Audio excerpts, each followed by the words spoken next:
जय हिंद। आज बांध लेते हैं।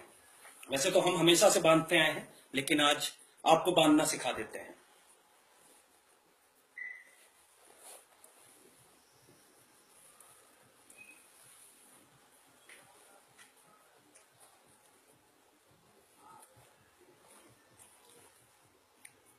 सबसे पहले देश के सभी रामजादों को इस जीत की भगवा शुभकामनाएं।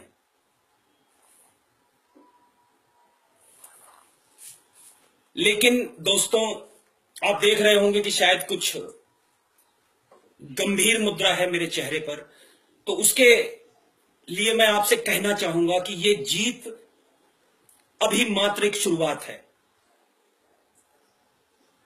वास्तव में ये उस परिस्थिति की एक शुरुआत है जैसे कि किसी सैनिक को युद्ध के लिए ग्रीन सिग्नल मिल गया हो। रामजादों को, हरामजादों को सबक सिखाने के लिए ग्रीन सिग्नल मिल चुका है। अब हमें यह तय करना है कि इन हरामजादों का क्या करना है। असली जंग अब शुरू होगी। देशद्रोहियों के खिलाफ, भीतर घातियों के खिलाफ, भारत माता के खिलाफ आवाज उठाने वालों के खिलाफ, और मुख्य रूप से उन लोगों के खिलाफ जिनकी धार्मिक भावनाएं आहत हो रही थी।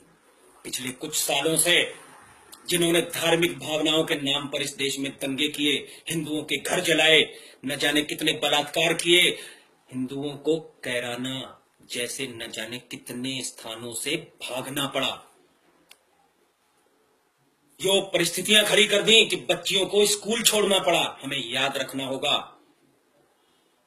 और लोगों को यह बताना होगा कि किस तरह कुछ दोगले, खुद को हिंदुस्तानी कहने वाले सुअर कौम ने यूट्यूब पर वीडियो डाल डाल के हमें यह बोलकर नीचा दिखाने की कोशिश की कि उनके पूर्वजों, कहने का मतलब मुगलों ने, हम हिंदुओं की बहन बेटियों को रखैल बना के रखा। हमें यह एहसास कराना होगा उन्हें कि अगर किसी ने हमारे ऊपर आंख टेढ़ी की तो ये हमारी सहिष्णुता थी, और उन्हें फिर याद दिलाना होगा कि जिन लोगों ने ऐसा किया उनका हश्र क्या किया गया। उन्हें याद दिलाना होगा कि हम परशुराम के वंशज हैं, पृथ्वीराज चौहान के वंशज हैं, महाराणा प्रताप के वंशज हैं। हमारे धर्म में रानी लक्ष्मीबाई जैसी वीरांगनाएं भी पैदा हुई।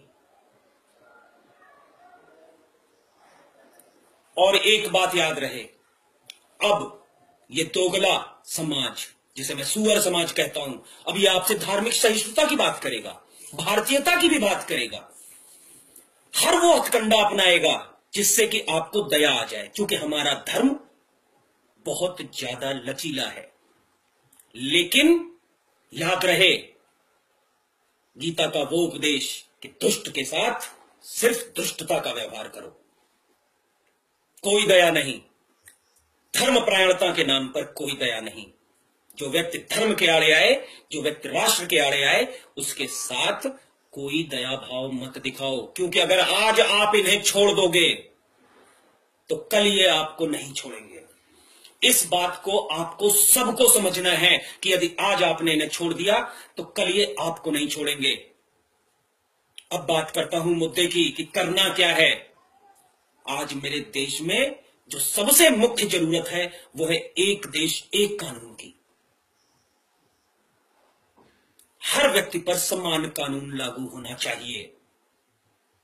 जैसे आज मेरे देश का हर मंदिर सरकार के नियंत्रण में है, तो या तो मेरे मंदिरों को आजाद करो, जो कि कर नहीं सकते, या फिर मस्जिद और मदरसों को सरकारी नियंत्रण पे लेकर के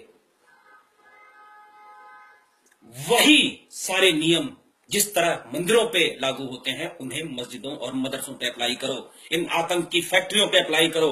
कहने का तात्पर्य यह है कि एक एक बंदूक तोड़ने से अच्छा है कि जहां बंदूकों का निर्माण किया जा रहा है उन फैक्ट्रियों को कंट्रोल में लाया जाए, उन फैक्ट्रियों को तहस नहस किया जाए।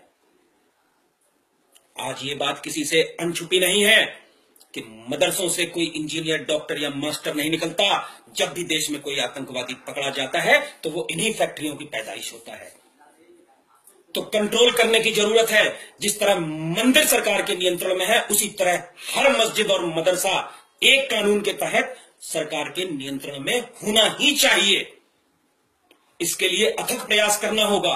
मुझे भी, आपको भी बताना होगा लोगों को कि किस तरह देश में दो कानून चल रहे हैं।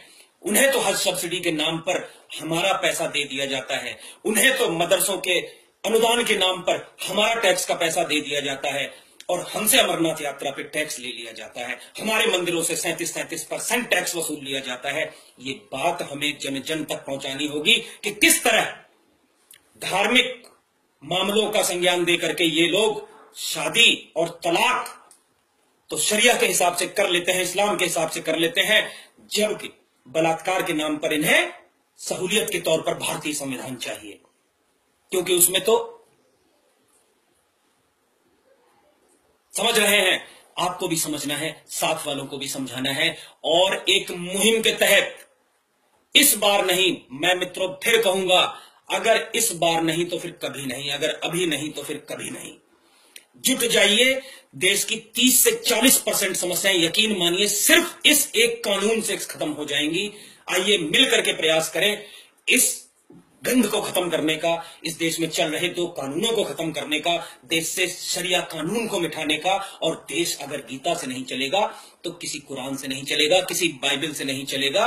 ये बात, ये संदेश इस हमारे देश के माननीय प्रधानमंत्री जी तक पहुंचाने का। आइए प्रयास करते हैं मिल करके। मैं भी लगा हुआ हूं, आप भी अपने स्तर पर प्रयास कीजिए, मुहिम से जुड़िए और देश को एक हिंदू राष्ट्र की ओर अग्रसर कीजिए। जय हिंद, जय हिंद, जय हिंद। आखिरी बार फिर कहूंगा, आप सभी को इस जीत की बहुत बहुत भगवा शुभकामनाएं। जय हिंद।